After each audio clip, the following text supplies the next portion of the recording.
Oi! No vídeo de hoje eu vou falar sobre as últimas leituras que eu fiz e todos esses livros ganharam adaptação para o cinema. Na verdade, um desses já está disponível para vocês assistirem e os outros dois ainda vão sair esses filmes aí nas próximas semanas, nos próximos meses. Eu resolvi já ler, trazer opinião, se vocês curtirem também vocês poderem ler antes de assistir o filme. São filmes que estão aí sendo super comentados, com muito hype, bombados. E sim, esse é o vídeo que vocês me pedem para falar sobre o Ainda Estou Aqui com a Fernanda Torres na adaptação. Tá? Mas esse aí vai ser o último livro desse vídeo. Antes da gente começar, já dá o seu joinha, se inscreve se você ainda não for inscrito. Gente, ajuda muito o meu canal se você hypar o vídeo. Assim que você curte, no seu celular aparece a opção para você hypar o vídeo, tá? Você fazendo isso, você dando essa forcinha que é só um botãozinho que você clica, isso já ajuda o YouTube a entregar o meu vídeo para mais pessoas aqui na plataforma, tá bom? Bom, vamos começar então com uma adaptação que ela vai sair, se eu não me engano, agora em março. E a gente tem no elenco o Robert Pattinson, que é o nosso vampirinho querido, a Naomi Eck, o Steven Yeun, que eu conheço ele do Walking Dead, a Toni Collette maravilhosa e também o Mark Ruffalo. Então tá sendo assim um elenco gigantesco pro filme adaptação do livro Mickey 7. Esse aqui é edição em inglês, mas esse livro já tá disponível pela editora Planeta. O filme na verdade é o Mickey 17, então eles aumentaram aí 10 Mickeys, Mickeys, enfim. Aqui a gente vai acompanhar a história do próprio Mickey, e ele é um prescindível. O que isso significa? Ele tem os dados do corpo e da mente dele salvos ali no sistema. Eles conseguem criar um clone e manter as memórias desse Mickey a hora que eles quiserem. Então, por causa disso, eles usam esse rapaz para missões muito perigosas, as missões com risco de morte. Eles estão colonizando novos planetas, eles estão descobrindo novos planetas ali para levar a humanidade. E às vezes alguns planetas são muito perigosos, ou tem algum animal muito perigoso que eles não conhecem, alguma planta, algum gás tóxico, enfim. Ou até quando eles estão em viagens e dá algum problema na nave, que pode correr o risco de morrer se for lá resolver, que é um dos casos que acontece aqui, né? Então ele serve pra isso. Ele vai fazer essas missões. Se ele morrer, eles criam um novo clone desse rapaz com as memórias do anterior, que ele, de tempos em tempos, ele faz o upload da memória, da mente dele lá, pra preservar essas memórias pro próximo clone que vier aí, né? Então, como você pode imaginar, já tiveram 7 clones, ele já morreu 7 vezes e voltou, e o livro abre numa missão onde ele cai num buraco lá muito grande, eles não conseguem resgatar esse Mickey e eles dão ele como morto. Só que ele não tá morto, ele tá vivo lá embaixo e ele consegue escapar. Quando ele volta pra base, ele chega lá, eles já criaram o 8º clone dele, só que ele tá vivo.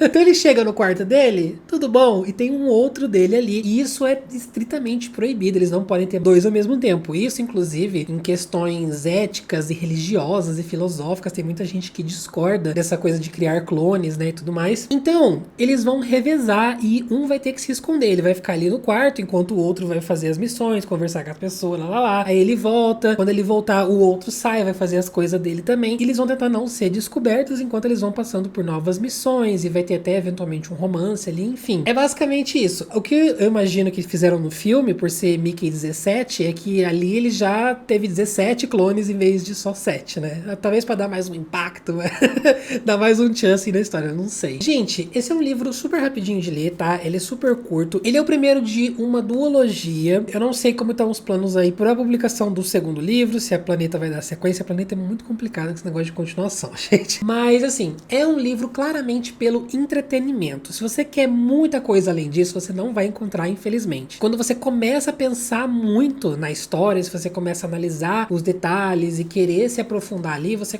percebe que a história ela não tem uma fundação muito sólida. Ele não vai muito além do básico. Então a gente tem 30% do livro que ele leva para explicar toda a situação toda, então ele tem uma introdução um pouquinho mais longa. Só que, assim, ao mesmo tempo é super divertido. Eu não vi a hora passar quando eu tava lendo. Nossa, eu tava super acompanhando ele ali nos corredores e conversando com o pessoal, com os amigos. Será que ele pode confiar em certos amigos ali? Vai, vem. Assim, é uma delícia, divertidíssimo. O protagonista, ele tem essa característica de meio engraçadão, tipo uma mistura de Andy Weir, que é do Devoradores de Estrelas e do Perdido em Marte, né? Misturado com John Scalzi, por exemplo, que também tem essa coisa de sci-fi com um pouquinho de senso de humor. Só que ao contrário desses dois, que sempre trazem questões científicas coisas acessíveis, muito fáceis de entender, que você super acredita nas coisas que ele tá falando aqui. Aqui toda vez que ele ia explicar alguma coisa, tipo, sobre a nave, sobre algum elemento, alguma coisa ali científica, dava a impressão de, inventei.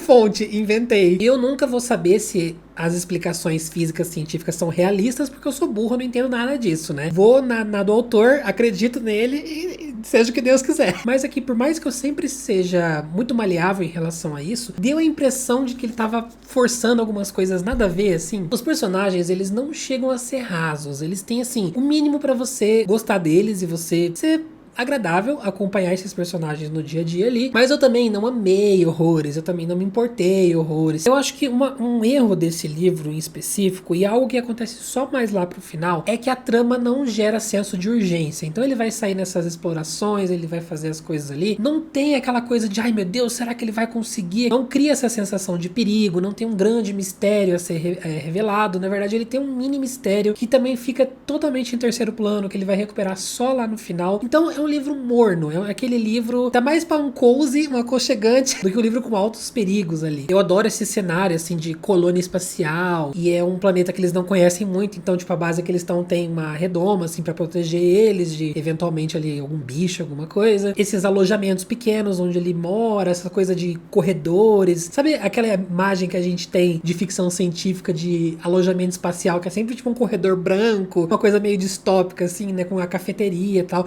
Eu adoro essas coisas. Ele também joga mini questões filosóficas que são interessantes, como por exemplo, ele faz uma comparação com o navio de Teseu, que faz a gente pensar em toda essa coisa de tipo assim, o Mickey lá, o primeiro que existiu lá atrás, ele já morreu. Então, o Mickey original, ele já se foi, a alma dele se foi, e o que tá no lugar, apesar dele ter as memórias do anterior, ele é outra pessoa completamente diferente. Então, cria essa impressão de que você pode renascer sempre, você pode manter as suas memórias, mas não vai ser você, vai ser uma outra pessoa. Você, de fato, vai morrer. Sua vida não vai existir mais. Tem um pouco desse desespero também, sabe? Que você fica pensando enquanto você tá lendo. Aí ele tem um comandante, que é o Marshall, que é o personagem mais caricato desse livro. Ele é tipo o jornalista do Homem-Aranha, aquele bigodudo que fica, me traga uma foto do Homem-Aranha. Ele é muito, tipo assim, só fala, sabe? Ele tá ali pra gritar, pra ser bravo, mas ele só late, não morde. E daí a gente entra na minha maior decepção, porque você vê, eles vão criar ali, vai ter dois Mickeys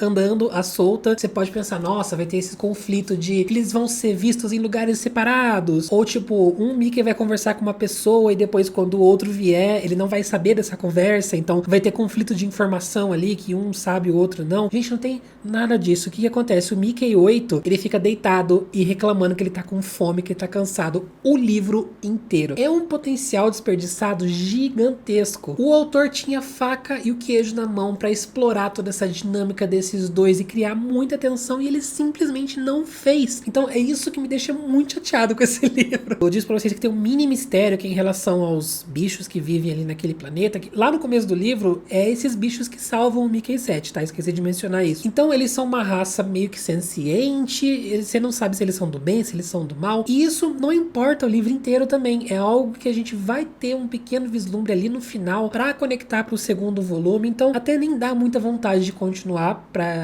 pro segundo volume da duologia, porque eu acho que demorou muito pra fazer o leitor se interessar. E eu vi também no Goodreads as avaliações do segundo livro, mais gente falando que ele também desperdiçou o potencial, que mais uma vez ele jogou o queijo fora e enfiou a faca no... Então assim, eu fui cansando um pouquinho depois da metade, apesar de ser super tranquilíssimo de ler, você não tem vontade de abandonar esse livro, você quer saber o que vai acontecer, mas não tem muito desenvolvimento de nada, não tem muito nada. Pra mim, a definição de um livro muito esquecível, muito meia boca. Na verdade, assim, eu digo que ele é esquecível. Quando eu terminei de ler, eu até escrevi na minha resenha, nossa, daqui 30 minutos eu não vou lembrar mais nada desse livro. E ele permaneceu comigo algumas coisas, tipo, foi tão proveitoso, foi a minha primeira leitura do ano, então, assim, foi um começo gostosinho, que ele até que ficou comigo mais ou menos, mas assim, nada espetacular, nada fora de sério. Eu acabei dando 3 estrelas pra ele. Pelo que eu vi no filme, no trailer, depois vocês assistam aí no YouTube, eles melhoraram muito no filme, tem muito mais ação, tem muito mais mais coisa acontecendo, explosão, não sei o quê. Então eu acho que eles vão pegar pelo menos o conceito que o autor criou aqui e explorar muito melhor isso, por isso que eu tô muito empolgado. Mas, em contrapartida, um outro livro que esse aqui, gente, foi a coisa mais inusitada que eu já li na minha vida. Eu não esperava. Eu tava pesquisando livros pra fazer esse vídeo, eu tava pesquisando as adaptações que vão sair, e eu não fazia nem ideia da existência desse próximo livro, e que o elenco também tá gigantesco, vai sair pela Netflix, esse aqui não vai ser no cinema, e assim, é um livro que eu preciso que vocês conheçam. Fora de sério, não é nada do que vocês imaginam. Se você olhar pro livro, você vê o formato dele, você deve achar que é uma coisa, mas gente, é uma experiência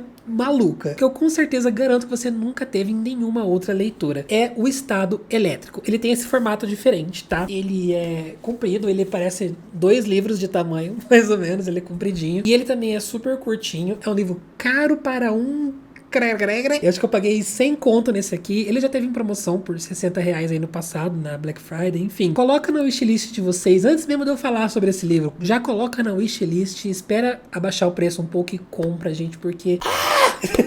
eu acho que esse aqui já tá garantido aí melhores leituras. Estado Elétrico, de Simon Stellenhack. Esse aqui é o 3º volume de uma trilogia, só que cada livro é independente, tá? Então você pode ler só esse aqui, não tem problema nenhum. Tanto que é só esse que tem traduzido por português pela Companhia das Letras. É uma história isolada, se passa no mesmo universo ali, mas é super tranquilo. E esse livro, ele tem uma estética, um negócio diferente. O que acontece? A gente tem imagens gigantescas assim, tá? Super realistas, parece que é foto.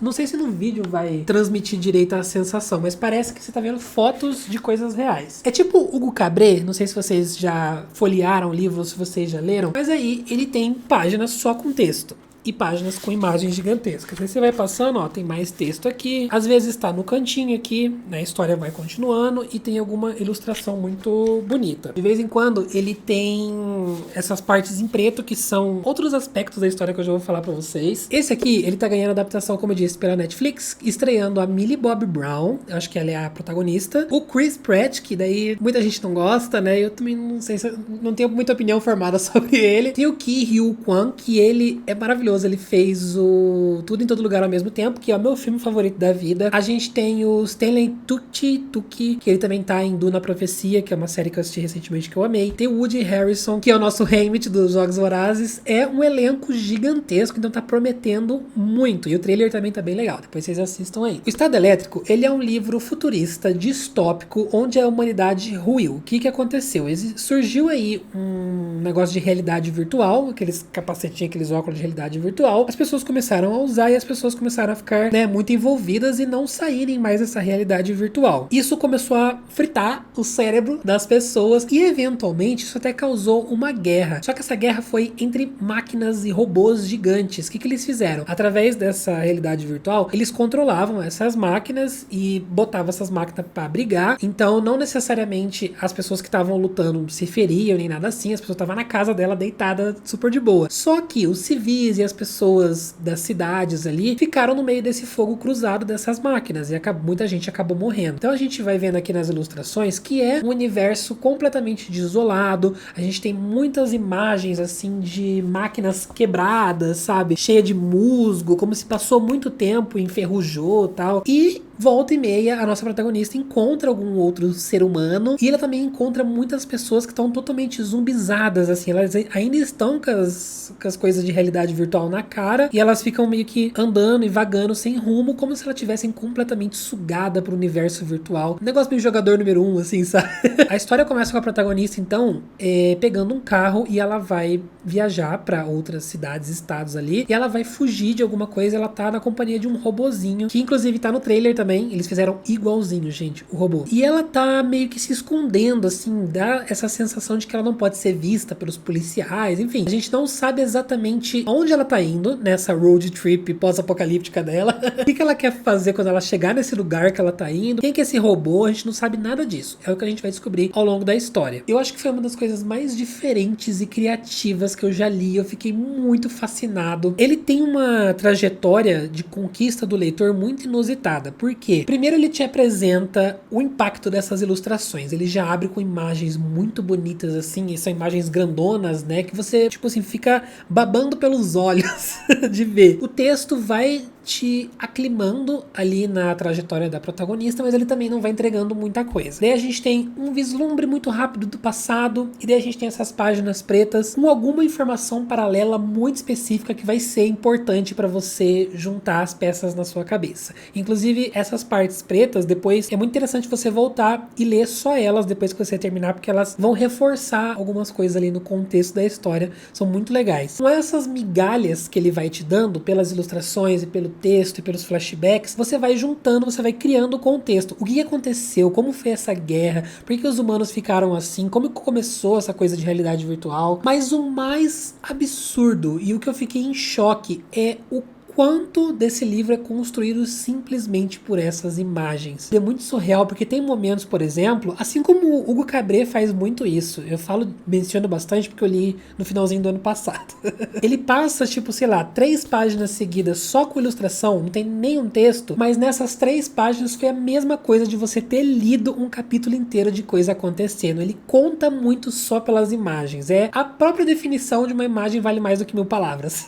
E o mais triste, na verdade, é que eu fiquei absurdamente fascinado por esse universo, que eu queria um livro a lá Brandon Sanderson com 1200 páginas falando mais e mais, porque eu fiquei muito intrigado. É um livro muito cativante, é um livro perturbador, é um livro mágico, ele tem essa atmosfera sombria, essa atmosfera, acho que a própria capa entrega muito essa coisa chuvosa, assim, né, tipo, parece que o céu tá sempre cinza, a humanidade realmente em decadência, um mundo derrotado, um mundo triste, afundado dentro dos seus próprios avanços, e daí ele faz pequenas críticas ali que ficam subtendidas também nas entrelinhas de qual é o futuro da humanidade que se entrega totalmente ao universo virtual e às inteligências artificiais e a esquecer o mundo real que existe fora de casa. É sinistro, é lindamente apavorante. Acho que até a própria jornada da protagonista, do que ela tá indo fazer, o que ela precisa encontrar, qual que é o objetivo dela, isso acaba até ficando em segundo plano. É muito mais sobre a criação dessa simbiose entre uma prosa muito melancólica, uma arte muito melancólica também, e a mente do próprio leitor, porque muito fica pra nossa imaginação, pra nossa interpretação. O autor, ele não conta tudo, mas, gente, acredita em mim, não é frustrante, nem um pouco. Foi muito bizarro, assim,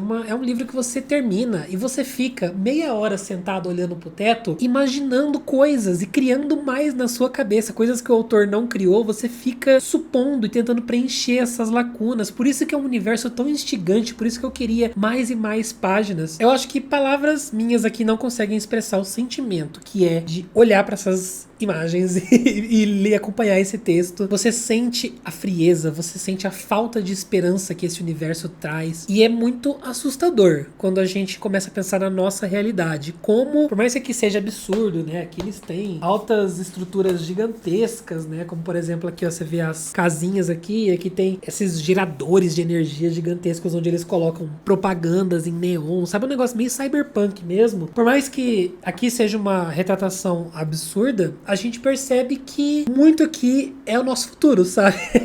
Então é um pouco angustiante. Eu percebi, vendo o trailer, que o filme vai ter uma pegada um pouquinho diferente. A trajetória da protagonista, dá pra entender que ela tá ali, mais ou menos. Eu não sei também como eles vão abordar isso. Tem até alguns cenários igualzinho tá no livro. Eu vou tentar achar um aqui pra vocês, ó. Esse aqui. Olhem essa imagem, depois assiste o trailer, tem esse coraçãozinho assim, igualzinho no filme. Mas eu acho que talvez eles vão transformar essa história mais, né, sombria e subjetiva numa coisa mais comercial. Netflix, né? É aí que entra o meu medo, o meu receio em relação a esse filme, que vai ficar muito Netflixado demais. A chance de estragar é muito grande, mas eu estou com expectativas pra ver o que eles vão fazer. Como eles vão inventar um filme inteiro de 2 horas com uma história curtinha, né? 4,5 estrelas. Eu acho que, na verdade, esse livro só tende a crescer em mim. Eu acho que talvez pode ganhar aí uns 5 estrelas, aumentar a nota, um favoritado. Eu acho que é um quadrinho que eu vou reler, que vai ficar comigo por muito tempo. Foi um dinheiro muito bem gasto. Não me arrependi. Comprei só pra ler pra esse vídeo, mas agora eu tô feliz que eu ganhei. Nossa, um livrão na minha estante que eu vou manter pro resto da minha vida. Muito bom mesmo. Surpreso, porque eu não fazia ideia da existência. Estado Elétrico. Fica aí a recomendação pra vocês. E agora a gente vai pro requisitado, pro mais bombado do momento. Com uma adaptação que tem feito muito sucesso, tem ganhado ganhado prêmios, que é o Ainda Estou Aqui, do Marcelo Rubens Paiva, que vocês conhecem muito bem aí, né? Com um elenco na adaptação da Fernanda Torres, que ganhou aí o Globo de Ouro, acho, né? Estamos torcendo pela nomeação no Oscar.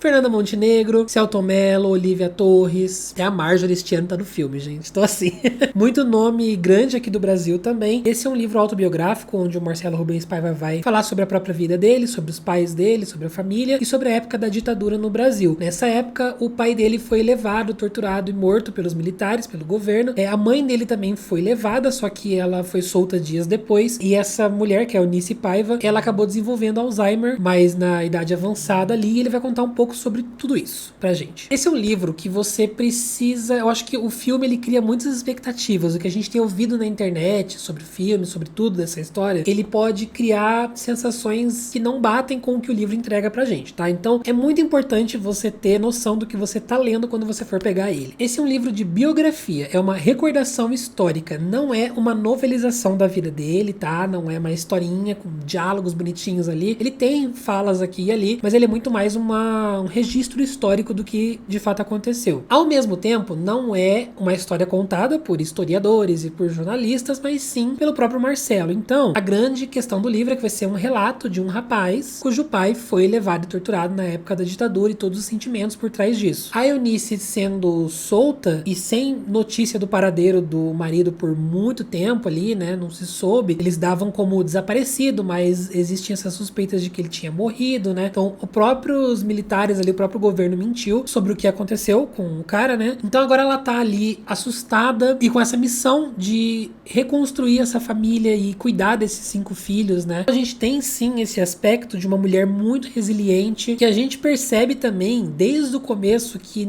a vida inteira ela foi uma mulher, uma mãe fria, muito objetiva e que considerava, por exemplo, o afeto uma futilidade, mas a gente vê o Marcelo retratar, né, ele crescendo nessa casa com essa mãe que não dava muito afeto para os filhos. E ele é um livro relativamente curto, se você quiser, você lê muito rápido, que eu não recomendo que você faça, tá? Porque ao mesmo tempo ele não é uma leitura fácil em diversos aspectos, tanto pelo peso da história em si, quanto também a forma como esse livro é contado. Então, no lado do peso, como eu disse, ele não vai retratar esse acontecimento histórico com um distanciamento jornalístico, mas mais de um lado pessoal. Mas em relação à forma que esse livro é contado, ele, infelizmente, é um livro muito prolixo, ele é um livro bem descritivo, ele também é um livro cronologicamente bem bagunçado, ele pode confundir nesse vai e vem de eventos e lembranças, e até se tornando, pra mim, pelo menos eu senti essa sensação dele ser um livro repetitivo às vezes. Mas se você parar para pensar na metalinguística da coisa, por ser um livro de memórias, justamente reforçando a importância da memória para o presente e para o nosso futuro, o livro não ser linear meio que dá para você justificar, né? Essa baguncinha ali tem muito a ver com como funciona a nossa memória. Mas não vou mentir não, me incomodou um pouquinho esse fluxo da história do presente, aí sem aviso nenhum a gente estava de repente no passado, aí ele tá contando alguma história específica, ele para essa história bem no meio e ele vai apresentar pra gente algum fato, devagar sobre esse fato de uma forma bem descritiva, às vezes até acadêmica, e depois ele volta para terminar a história. Então essas quebras também, eu acho que às vezes me distanciavam um pouco da história, mas assim, um detalhe muito interessante é que a gente vai acompanhar esses anos se passando e a gente vai ver a visão do Marcelo diferente entre várias fases da vida, né? Desde uma criança muito inocente, não entendendo o que estava acontecendo no país, não entendendo o que estava acontecendo com os próprios pais, até o ganho dessa responsabilidade gigantesca dele como adulto também de cuidar da própria mãe. A gente vê muito essa temática de como a memória é o que forma a nossa identidade, sabe? O grande problema pra mim, voltando no que eu falei lá no começo, quando você vê o trailer, quando você vê os comentários das pessoas na internet, quando você vê toda a comoção ao redor desse livro, sobre a Eunice específico e também pelo bastante foco que a gente teve em todo o papel da Fernanda Torres, é inevitável você entrar nesse livro esperando muito sobre isso, esperando muito conhecer mais sobre a vida dela. E, infelizmente, essa é uma das partes que eu senti mais superficial no livro. Eu sei que é um livro escrito pelo Marcelo, eu sei que é um livro sobre a própria vida dele, pelo ponto de vista dele, com as experiências dele, mas eu acho que pela proposta que ele tem de contar o período da ditadura e da história da mãe com Alzheimer, eu acho que o livro ele se perde muito e acaba sufocado por um texto um pouco egocêntrico. Tanto que toda vez que ele traz algum desses assuntos pro palco, pra fronte ali, pro principal da história, é quando o livro mais flui. E quando ele